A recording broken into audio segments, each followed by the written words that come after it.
오늘이 종교개혁 508주년 기념주일입니다. 1517년 10월 31일 마르틴 루터가 비텐베르크 대학의 95개 논조를 시작으로 해가지고 캐톨릭의 비성서적인 부분을 반박하면서 종교개혁이 시작됐습니다.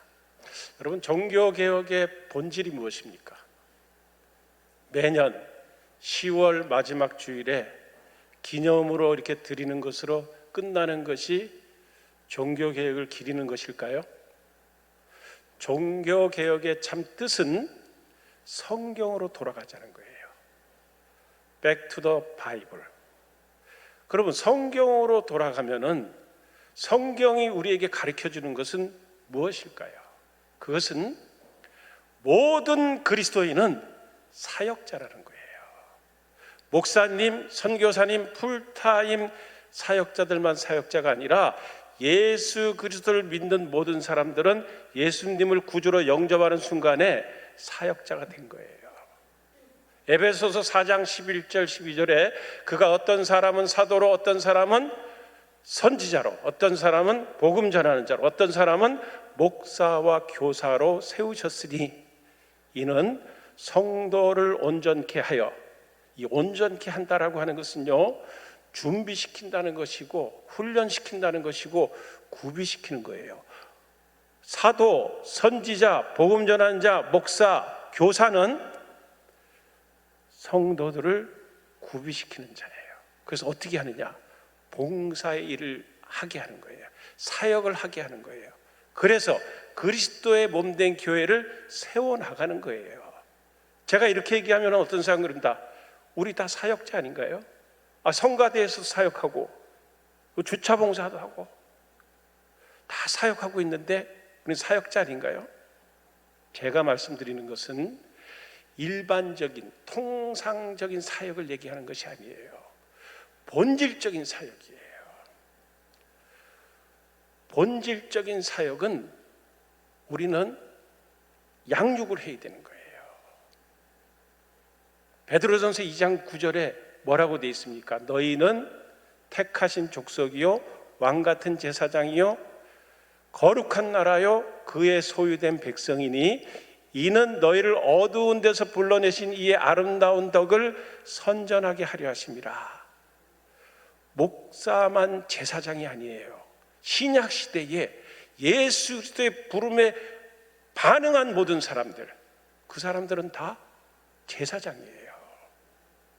근데 우리는 내가 평신도라고 하는 이름으로 회피하는 거예요. 성경으로 돌아가기 위해서는요, 성경의 진리를 여러분 바로 알아야 됩니다. 예수님 이후에 2000년이 지났습니다. 예수님 이후에 2000년 기독교 역사에 가장 영향력을 끼친 인물 한 사람을 뽑으라고 한다면은 사도 바울을 들 것입니다. 여러분, 사도 바울은요 8일 만에 할례를 받고 이스라엘 족속이고 베냐민 지파고 율법으로는 흠이 없고 열심으로는 교회를 핍박하고 율법의 의로는 흠이 없는 사람이었어요. 그는 길리기아 주의 다소에서 출생을 해가지고 570km, 직선 거리로는 570이고 도로를 따라서 항로를 따라서 하면은 거의 750km, 다소에서 예루살렘에 가말리엘이라고 하는 최고의 스승에게 율법을 배우기 위해서 유학을 온 사람이었습니다. 그리고 그는 로마의 시민권을 가지고 있었어요. 여러분, 이뿐입니까?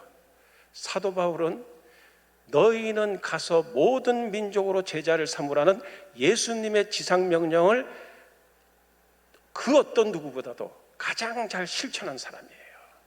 여러분, 사도행전 13장부터 이 사도 바울이 바나바와 1차 선교여행을 떠납니다. 1차 선교여행은 2년 동안에 그가 얼마나 다녔냐면 2000km를 다녔어요. 2년 동안. 2차 전도여행은 3년 동안에 4500km를 다녔습니다. 3차 선교여행은요 5년 동안, 에베소에서 그가 3년 동안 가르쳤기 때문에 기간이 많이 늘어났어요. 5년 동안 거의 5,500km를 다녔습니다. 마지막에 그는 죄수의 몸으로 3,000km 되는 로마까지 가서 일생 14,500km, 비행기도 없고 기차도 없고 자동차도 없던 시절에 배 타고 말 타고 걸어서 복음을 전했던 사람입니다. 그런데 더 놀라운 것은 이분이 신약 성경 27권 중에서 13권을 썼다는 거예요. 분량으로 따지면 한 3분의 1 정도 됩니다. 권수로 따지면 13권이에요. 이 얘기는 뭐냐면은 예수 그리스도를 사도 바울만큼 정확하게 알고 있었던 사람은 없었다는 것입니다. 그리고 그는 로마의 1차 투옥이 됐을 때 그 로마 감옥에서 오늘 우리가 읽은 에베소서, 골로새서, 빌립보서, 빌레몬서 이 4개를 써서 이 4권을 옥중서신이라 합니다. 근데 이 옥중서신 중에서 에베소서는요, 사도 바울이 교회론에 대해서 쓴 거예요. 교회가 무엇인가? 여러분, 오늘 우리는 종교개혁주의래. 여러분 교회 들어와 있어요. 교회 왔습니다. 과연 교회가 무엇일까요? 건물입니까? 교파입니까? 교단입니까? 우리는 종교개혁주의의 교회를 심각하게 생각해 보아야 합니다. 교회를 교회되게 하는 것은 형식이나 프로그램이나 전통이 아닙니다. 교회를 교회되게 하는 것은 예수님이 계시고 성령님이 계시고 거듭난 그리스도인이 있으면 그것은 어디든지 교회인 거예요. 여러분 생각해 보세요. 중국 땅에, 북녘 땅에 신학교도 없어요. 교회도 없습니다. 목회자도 없습니다. 그런데 그곳에 예수 그리스도를 구주로 믿는 성도들이 있습니다. 그게 바로 교회예요. 초대교회는 교파나 교단이나 건물도 없었습니다. 감리교, 장로교, 성결교, 침례교 있었어요? 없었습니다. 교회란 무엇인가를 깊이 있게 생각한 것은요 40-50년 전밖에 안 됩니다. 예수님이 승천하시고 처음 기독교에 등장한 게 뭐냐면 기독론이에요. 기독론. 예수 그가 인간이냐 신이냐 이 논쟁을 했어요. 그 좀 지나서 삼위일체론. 근데 이 기독론과 삼위일체를 누가 신학적으로 정립을 했냐면 성 어거스틴이라는 사람이 정립을 했습니다. 우리가 잘 아는 구원론은요 16세기의 종교개혁가들에 의해서 정립이 되었습니다. 그런데 교회론은 거의 주목을 받지 못하고 있다가 20세기에 들어와서, 그것도 20세기 말 1980년 그때부터 교회에 대한 새로운 생각을 갖게 되었습니다. 이때부터 어떻게 하면은 성경적인 교회상을 회복시켜 나갈 것인가를 깊이 있게 고민하기 시작했습니다. 그래서 전통적인 교회론을 거부하고 성경적인 교회론에 입각해서 교회를 새로운 차원에서 보기 시작한 책들이 나오기 시작했습니다. 캘리포니아의 그레이스 커뮤니티 처치의 담임 목사인 존 메가드의 교회 해부학과 그리스도의 몸된 교회, 영국의 짐 그레엄 목사님의 잠자는 거인을 깨운다, 런던 바이블 칼리지 학장을 지낸 마이클 그린피스의 기억 상실증에 걸린 교회, 레이 스테드만의 주일이 기다려지는 교회, 하워드 스나이더의 그리스도의 공동체, 새들백 교회 담임 목사인 리고렌의 새들백 교회 이야기, 윌로우 크릭 커뮤니티 처치의 담임 목사였던 빌 하이빌스의 윌로우 크릭 커뮤니티 처치 스토리가 이때 나왔는데 1900 86년 이후부터 우리나라도요 사랑의 교회 고 오카는 목사님이 평신도를 깨운다는 책도 40여 년 전에 쓴 책입니다. 오늘날 부흥하는 교회를 보면요 그 교회 목회자들은 교회가 무엇인가를 깊이 있게 고민하고 생각했던 분들입니다. 이처럼 교회가 무엇인가가 굉장히 중요합니다. 사도 바울은 오늘 본문에서 교회를 그리스도의 몸이라고 정의하고 있습니다. 우리 23절 보십시오. 교회는 다 같이 읽습니다. 시작. 교회는 그의 몸이니 만물 안에서 만물을 충만케 하시는 자의 충만함이니라. 오늘 본문에서 사도 바울은 뭐라 그러냐면요, 교회는 바디 공동체라는 거예요. 몸 공동체라는 거예요. 그런데 교회를 예수 그리스도의 몸이라고 할 때 아주 중요한 두 가지 의미가 있습니다. 첫째는 교회는 조직이 아니라 유기체, 생명체라는 거예요. 교회는 조직이 아니에요. 친목회, 동창회, 심지어 파라처치, 선교단체와도 틀리는 거예요.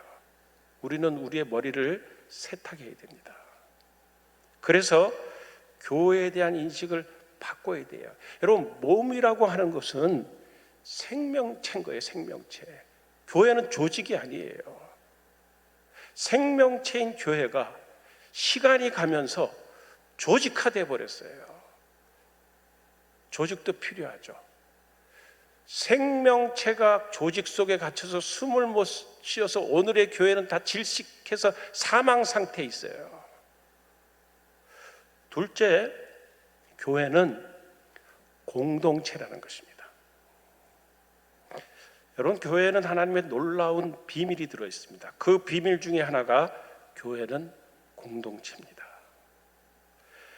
그러므로 성도는 교회가 가지고 있는 무한한 가능성과 능력과 아름다움과 이 비밀에 대해서 눈 떠야 돼요. 여러분, 우리 몸에는 보이는 기관이 있죠. 눈, 코, 귀, 입. 보이지 않는 기관이 있습니다. 이게 다 합쳐져서 공동체를 이루는 거예요. 한 몸을 이루는 거예요. 그런데 그 중에 가장 중요한 기관이 어디입니까? 22절을 보십시오. 22절에 보면 함께 읽습니다. 시작. 또 만물을 그의 발 아래 복종하게 하시고 그를 만물 위에 교회의 머리로 삼으셨느니라. 사도 바울은 교회는 그리스도의 몸인데 그 몸의 머리가 누구냐? 그리스도라는 거예요. 교회는 머리 대신 그리스도와 지체되는 성도가 모여서 공동체를 이루고 있는 기관입니다. 그렇다면 사도 바울이 오늘 본문에서 말씀하는 교회 공동체는 어떤 공동체일까? 첫째, 교회는 능력 공동체입니다. 20절을 보십시오. 우리 다 같이 읽습니다. 시작. 그의 능력이 그리스도 안에서 역사하사 죽은 자들 가운데서 다시 살리시고 하늘에서 자기의 오른편에 앉히사. 교회는 하나님의 능력이 나타나는 능력 공동체입니다. 교회가 가지고 있는 능력이 많이 있는데 그 중에 가장 탁월한 능력이 뭐냐? 죽은 자를 살리신 부활의 능력이에요. 이 부활의 능력은 세상에 어떤 것도 흉내낼 수 없는 거예요. 교회만이 가지고 있는 능력이에요. 예수님이 마태복음 16장에서 뭐라 그랬습니까? 음부의 권세가 이기지 못하리라. 교회는 음부의 권세를 이겼기 때문에 1000년의 로마 제국도요 313년에 콘스탄틴이 기독교를 공인할 수밖에 없었어요. 그런데 우리가 여기서 주목해야 될 것이 있는데, 하나님의 능력이 나타나는 통로가 있습니다. 통로. 20절 다시 제가 읽습니다. 그의 능력이 그리스도 안에서 역사하사. 하나님의 능력이 역사를 하는데 어떻게 역사를 하느냐? 그 통로가 뭐냐? 그리스도 안이라는 거예요.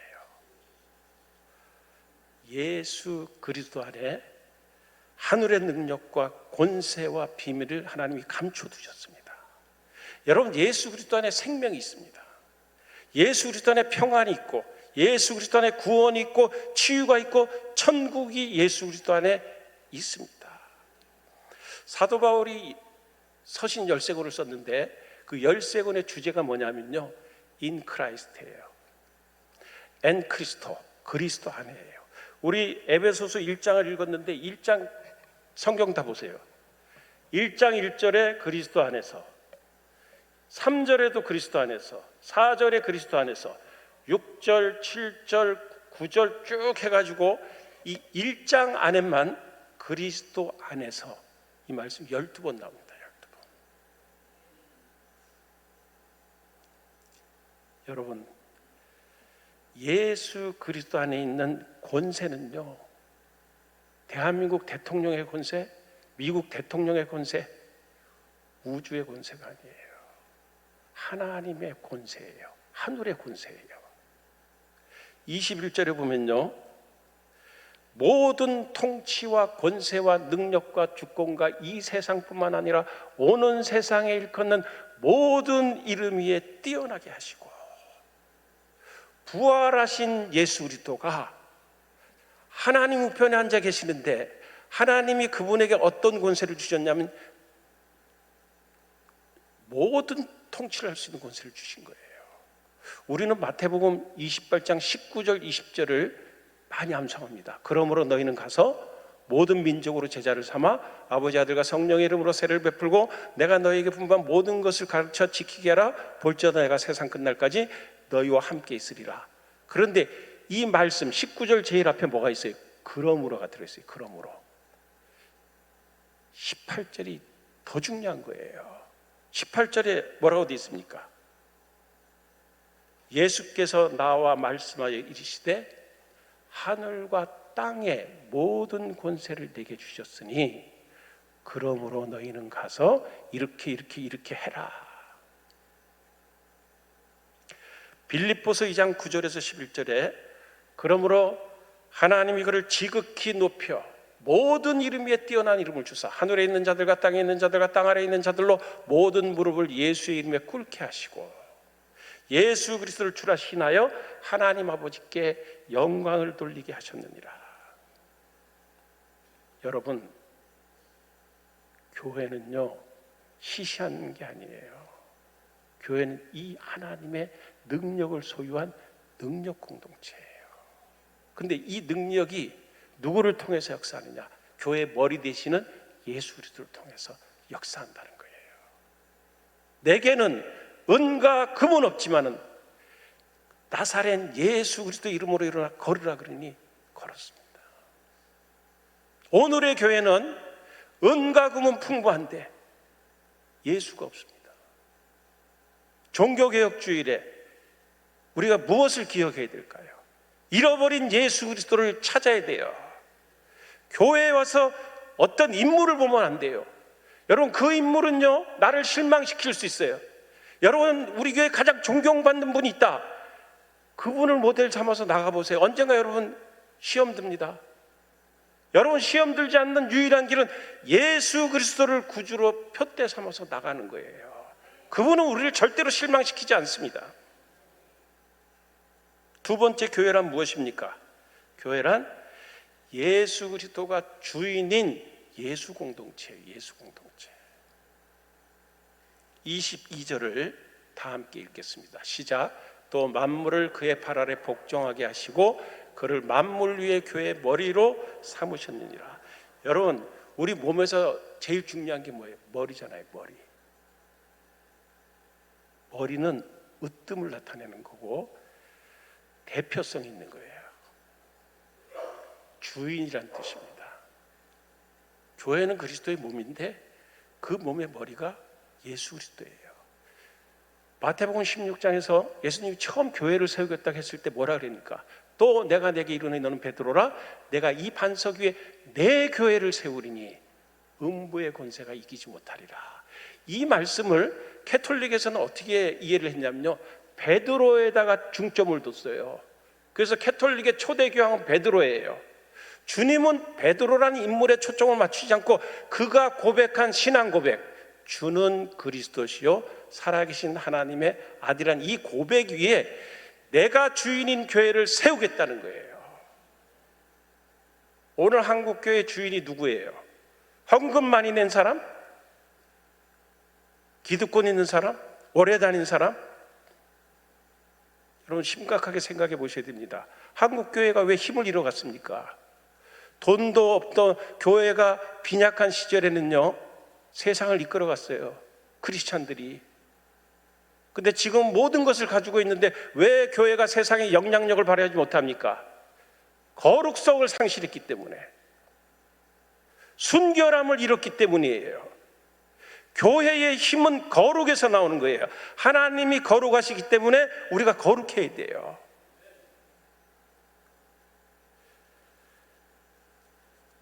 여러분, 교회의 주인은 사람이 아니라 예수님이기 때문에 찬송을 부를 때도, 설교를 들을 때도, 기도할 때도요, 예수님이 보여야 돼요. 셋째로, 교회란 무엇인가? 그리스도의 몸인 공동체인 교회는요, 충만 공동체예요. 23절을 우리 다 같이 읽겠습니다. 시작. 교회는 그의 몸이니 만물 안에서 만물을 충만하게 하시는 이에 충만함이라. 여러분, 충만은 컵에 물이 이게 가득 차 있는 상태가 아니에요. 흘러 넘치는 거예요. 흘러 넘치는 거. 다윗이 뭐라 그랬어요? 시편 23편 5절에 주께서 내 원수의 목전에서 내게 상을 차려주시고 내 머리에 기름으로 부으셨으니 내 잔이 넘치나이다. 여러분, 신앙생활은 짜는 게 아니에요. 억지로 하는 게 아니에요. 하나님은 교회에 충만함을 주셨어요. 그런데 오늘 이 본문 말씀에 아주 중요한 게 있는데 뭐냐면 만물 안에서 만물을 충만케 하시는 이에 충만함이다 그랬어요. 교회의 머리 되시는 그리스도로 충만한 교회는 그 충만이 교회 안에만 가도 있는 게 아니라 세상을 향해서 흘러 넘쳐가야 된다는 거예요. 근데 그동안 한국 교회는 이 충만함을 다 교회 안에서 누렸어요. 여러분, 에스겔서 47장을 보세요. 천사가 에스겔을 환상을 보잖아요. 에스겔이 성전에서 물이 나오는데 물이 나옵니다. 그 물이 어디서 나요? 성전에서 나와요. 천사가 줄을 가지고 1,000척을 쟀는데, 그리고 에스겔 보고 너 건너가라. 그러니까 발목까지 왔어요. 두 번째 무릎까지 왔어요. 세 번째 허리까지 왔어요. 네 번째 건너지 못할 강이 되었습니다. 무슨 얘기예요? 충만함이 흘러 넘쳐서 그 성전에서 시작된 물이 어디로 가냐면요, 아라바라고 하는 사막 척박한 땅에 그 물이 들어가니까 죽어있는 땅이 살아나요. 소생케 되고, 바다에 죽었던 고기들이 이 물이 흘러 들어가니까 생명체가, 죽은 생명체가 살아나는 거예요. 교회는 생명이라고 하는 이 놀라운 것을, 이 충만함을 세상에 흘러 넘쳐야 돼요. 우리만 가지고 있어서는 안 됩니다. 마지막으로 교회란 무엇입니까? 교회란 건물이 아니라 성도가 교회예요. 22절을 다시 보십시오. 또 만물을 그의 발 아래 복종하게 하시고 그를 만물 위에 교회의 머리로 삼으셨다. 교회의 머리 되신 예수님과 지체인 성도가 모인 공동체가 교회입니다. 그런데 이 교회는 예수 그리스도를 구주로 분명하게 고백한 성령 받은 사람들의 성도 공동체인 거예요. 마태복음 16장 16절에 주는 그리스도시요 살아계신 하나님의 아들입니다라고 분명히 고백하는 사람들이 모인 공동체가 교회예요. 여러분, 우리가 우리의 생각의 패러다임을 다 바꿔야 되는 이유가 고린도전서 1장 2절에 뭐라고 되어 있습니까? 고린도전서 1장 2절에 보면요, 고린도에 있는 하나님의 교회 곧 이퀄 그리스도 예수 안에서 거룩하여지고 성도라 부르심을 받은 자들과 또 각처에서 우리 주 곧 그들과 우리의 주 되신 예수 그리스도의 이름을 부르던 모든 자들에게 바울이 편지한다 그랬어요. 여기에 분명하게 말씀하고 있잖아요. 교회란 그리스도 예수 안에서 거룩하여지고 성도라 부르심을 받은 자들이고, 교회란 각처에서 우리의 주 곧 그들과 우리의 주 되신 예수 그리스도의 이름을 부르는 모든 자가 교회예요. 고린도전서 3장 16절에 뭐라 그랬어요? 너희는 너희가 하나님의 성전인 것과 하나님의 성령이 너희 안에 계시는 것을 알지 못하느냐. 우리가 성전인 거예요. 이 건물은 예배당이에요. 그렇다면 성도가 왜 교회일까요? 참 성전 되시는 예수 그리스도께서 십자가에 죽으심으로써 그의 피값으로 우리를 사셨기 때문이에요. 고린도전서 6장 19절 20절을 보십시오. 너희 몸은 너희가 하나님께로부터 받은 바 너희 가운데 계신 성령의 전인 줄을 알지 못하느냐. 너희는 너희 자신 것이 아니라 값으로 산 것이 되었으니 그런즉 너희 몸으로 하나님께 영광을 돌리라. 출애굽한 이스라엘 백성에게는요 성막이 있었죠. 성막. 그리고 솔로몬 시대에 솔로몬 성전을 지었습니다. 그리고 포로로 잡혀갔던 유다 백성들이 돌아와서 지은 성전이 수룹바벨 성전이 있었어요. 예수님 당시에 헤롯 성전이 있었습니다. 구약 이스라엘 백성은요 성전 중심의 문화였어요. 그리고 그들이 성전이 부서지고 디아스포라로 흩어졌을 때는 회당 중심, 이스라엘 백성들이 가는 곳은 어디든지 회당이 있었어요. 그런데 참 성전 되시는 예수님이요 십자가에서 죽으심으로써 이 성전이 무너져 버렸어요. 그리고 참 성전 되시는 예수 그리스도가 성전이 된 거예요. 자, 요한복음 2장 19절에서 21절에 뭐라고 되어 있습니까? 예수께서 대답하여 이르시되 너희가 이 성전을 헐라 내가 사흘 안에 일으키리라. 유대인들이 이르되 이 성전은 46년 동안 지었건을 어떻게 너가 3일 동안에 일으키겠느냐. 여러분, 영원한 성전 되시는 예수 그리스도가 그의 피값으로 우리를 사셨기 때문에 우리가 성전인 것입니다. 그렇다면 여러분, 성도가 교회라고 한다면 여러분 어떻게 해야 될까요? 성도를 깨워서 훈련시켜야 되는 거예요. 예수님은 3년 동안에 12명의 제자를 훈련시켰어요. 여러분, 예수님이 120명, 2000명, 3000명 제자 훈련 못 시켰을까요? 그분은 소수의 집중된 사람들을 선택하셔서 제자 훈련을 시켰는데, 여러분, 예수님의 이 제자 훈련은요 제자 훈련이 아니에요. 예수님은 12명의 교회를 탄생시키셨어요. 예수님이 3년 동안 데리고 다녔는데 이들이 진짜 언제 교회가 됐어요? 사도행전 2장에 가서 진짜 교회가 됐잖아요. 오순절이 이 이름에 저희가 다 같이 한 곳에 모였더니 호련히 하늘로부터 급하고 강한 바람 같은 소리가 있어 저희 앉은 온 집에 가득하며 불의 혀같이 갈라지는 것이 보여 각 사람 위에 임하여 있더니 저희가 다 성령의 충만함을 받고 성령이 말하게 하심을 따라 다른 방언으로 말하기를 시작하니라. 이들이 성령 받고 나서 이때부터 교회가 된 거예요. 근데 이 교회가 12명이 아니라 그때는 120명이 모여서 120명의 교회가 탄생한 거예요. 여러분, 우리 교회가 1대1을 하는데 이 1대1은 단순한 제자 훈련이 아니에요. 남북 통일을 준비하는 신강들의 교회가 통일이 된 북녘 땅에 교회를 세우겠다. 미래적인 사건이지만은 저는 이 미래적인 사건을 오늘의 사건으로 끌고 오는 거예요.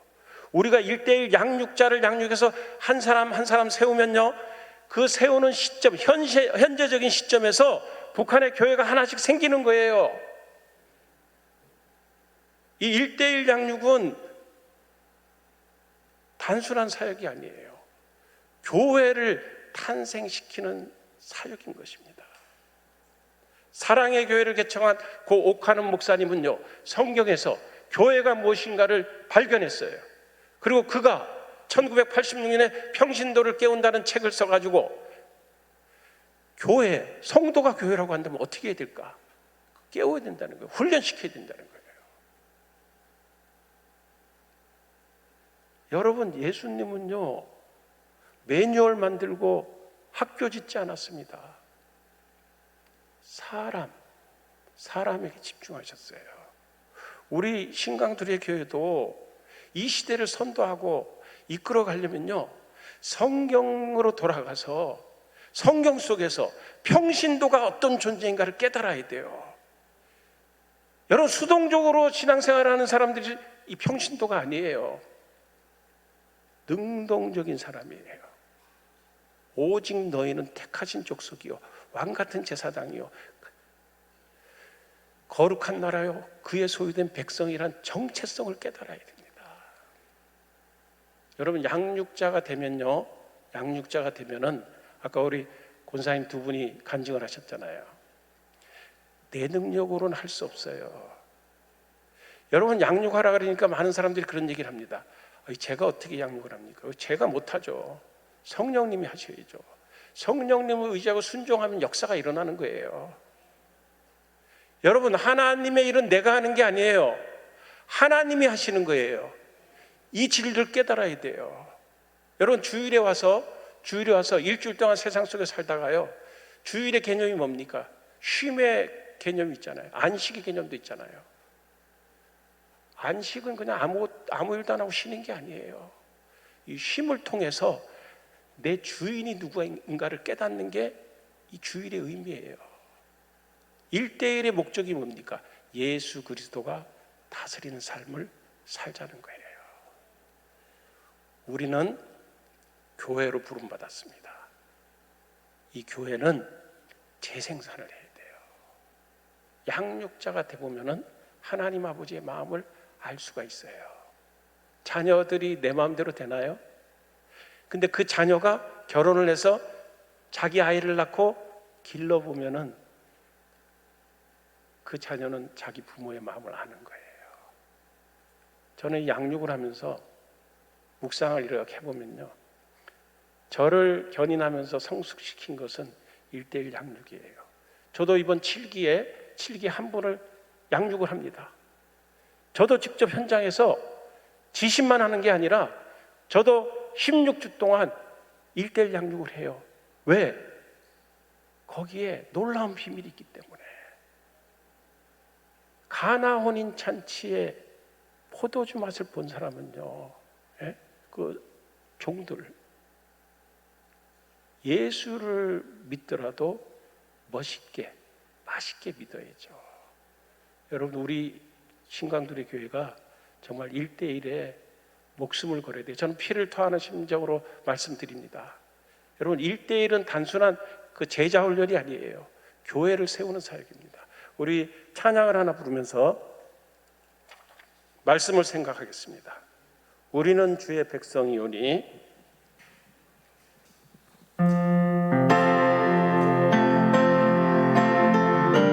말씀을 생각하면서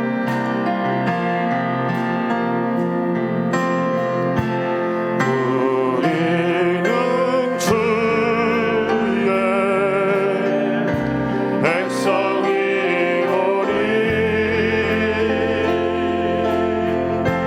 주의 그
세상에 철옹성 같은 벽이 있습니다.